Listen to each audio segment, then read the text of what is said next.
Hello, Mark. Here we are for our first appointment of the year. How are you? I'm well, thanks very much indeed. Now we're going to be talking about David Bowie this Yeah, it's time. the news of the day, of the week, actually. Yes, well, conceivably of a lot longer as well, particularly for fans of the man. So you met the man. So what was he like?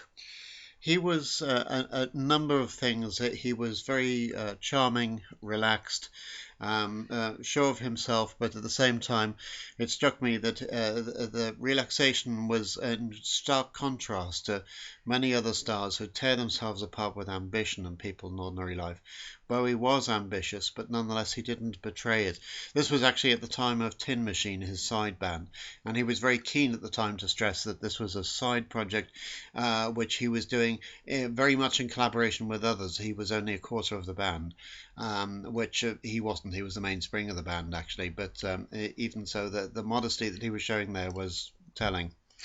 I'm actually surprised, or well, maybe you can support that. I mean, that it's been so popular with his death because, I mean, the last record Yes. that I really remember was Last Dance. It was the only one I can dance in the disco, and it was like another turning point for him from Heroes and his previous Stardust project. Career, yeah, indeed, that's very true. And certainly a lot of Bowie's good stuff came from the 70s, and the kids grow up with Bowie. And I think that's one of the reasons for the outpouring of grief. He was influential, and of course, then playing the devil's advocate as such, then certainly some of those 70s albums, particularly Ziggy Stardust and Station to Station, Low, Hunky Dory, are exceptional and arguably amongst the best albums of all time. So he has got a reason for being lauded in the way that he has been. Well, he's always been like a kind of a controversial figure, as you write Mm.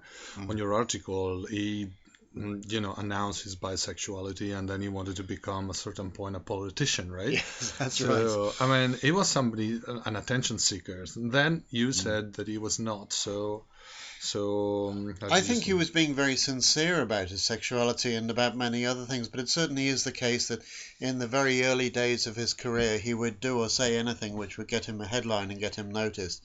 So people have wondered exactly quite what he was doing in this time, but he was playing around with his image and was doing constantly.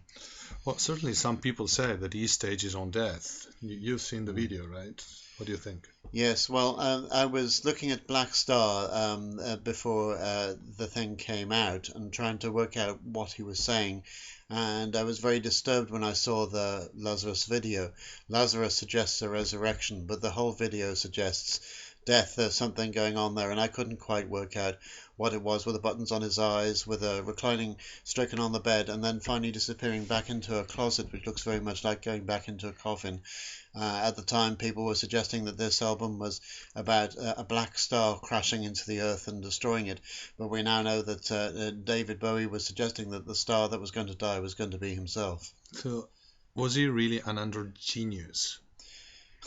He certainly was an androgynous figure, and he showed huge signs of genius in the 70s, without question.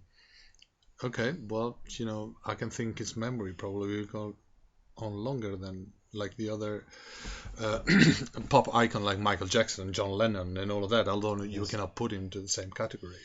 No, you wouldn't. And certainly there's going to be a surge of interest and sales after his death, that's for sure, and that will continue for some time. We'll see the off-Broadway musical, which has the Lazarus song in it, coming to London and touring around the world. So we haven't seen the end of Bowie for some time. As I said at the end of my piece, then he did a song a few years ago about the stars coming out tonight, and he was talking about Brad Pitt and people, and he was saying that their names will live forever. And certainly it's true from the point of view of his fans that David Bowie's memory and name will live for quite a long time. So is it true that this is actually the first album that will get on top of the charts from in the US? It will be one of the first, actually. Now, if you look at some of the others, it's going to be the first in at least 20 years in the UK. Some of the other charts, you can actually look and say that if you look at the rock charts, then he has been there before. Certainly, Bowie's sales have not been of the same scale as his influence, but nonetheless, that's been so considerable.